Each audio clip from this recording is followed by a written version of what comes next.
বিহারে বিধানসভা নির্বাচনে এনডি জোটে অভূতপূর্ব ফলাফলে জয়ের খুশিতে শুক্রবার বিকেল থেকেই বীরভূম জেলা জুড়ে হয়ে গেল বিজেপির বিজয় মিছিল।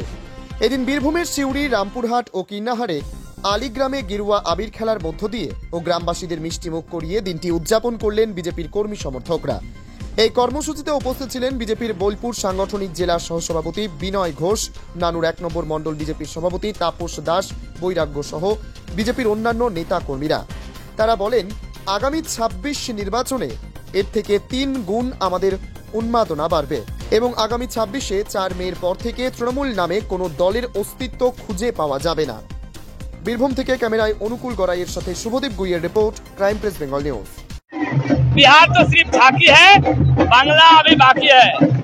आज बिहार सरकार যে গঠন হতে চলেছে, ভারতীয় জনতা পার্টি সর্ববৃহৎ সিট নিয়ে এনডিএ জোট বিহারে সরকার গঠন হবে এবং বিহার প্রমাণ করে দিয়েছে যে আগামী দিনে যে লন্ঠন জ্বলতো সেই লন্ঠনের ভোটারটা ছিল দুবার করে যারা ভোট দিতেন এবং মৃত ভোটাররা।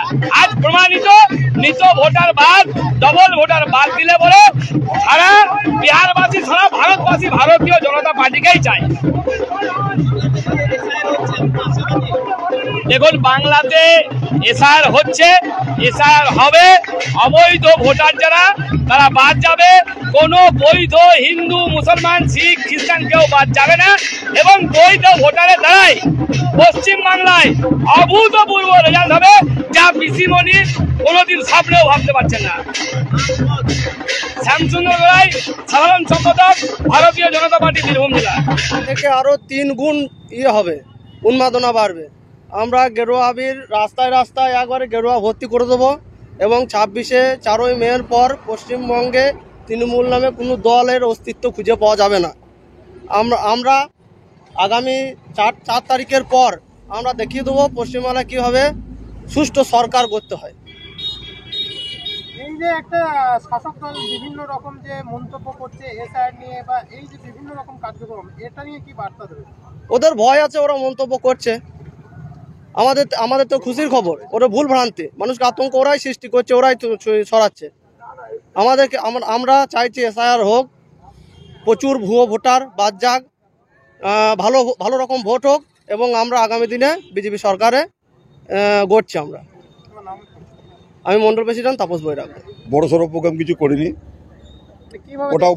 ওটা পশ্চিমবঙ্গ জেতার পরে করব। এই যে একটা বিহারে জয়লাভ, প্রচুর খুশি, ধুয়ে দিয়েছে তো 204, 243টার মধ্যে 204টে এনডিএ একতরফা। এরপর যে পশ্চিমবঙ্গে যে নির্বাচন হলে তখন কি এরকমই ফলাফল আশা করছেন? নিশ্চয়ই, আমরা তো এরকম ফলাফলই আশা করছি। এসআইআর হওয়ার পর তো এরকম হওয়াটাই প্রত্যাশা আমাদের। আগামী কর্মসূচি কি রয়েছে আপনাদের? আমাদের 18 তারিখ এখনো মানে অফিসিয়ালি আমি বলতে পারছি না।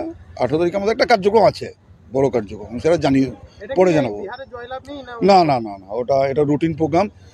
যেটা আগে নেহরু যুব কল্যাণ ছিল কেন্দ্রীয় সরকারের, সেই নেহরু যুব কল্যাণ দপ্তরটা এখন নাম হয়েছে মাই ভারত। সেই মাই ভারতের প্রোগ্রাম, মানে কেন্দ্রীয় সরকারের প্রোগ্রাম, ন্যাশনাল ফ্ল্যাগ নিয়ে একটা র্যালি হবে কিন্নাহারে। আপনার নামও? বিনয় ঘোষ, বোলপুর সাংগঠনিক জেলা ভাইস প্রেসিডেন্ট।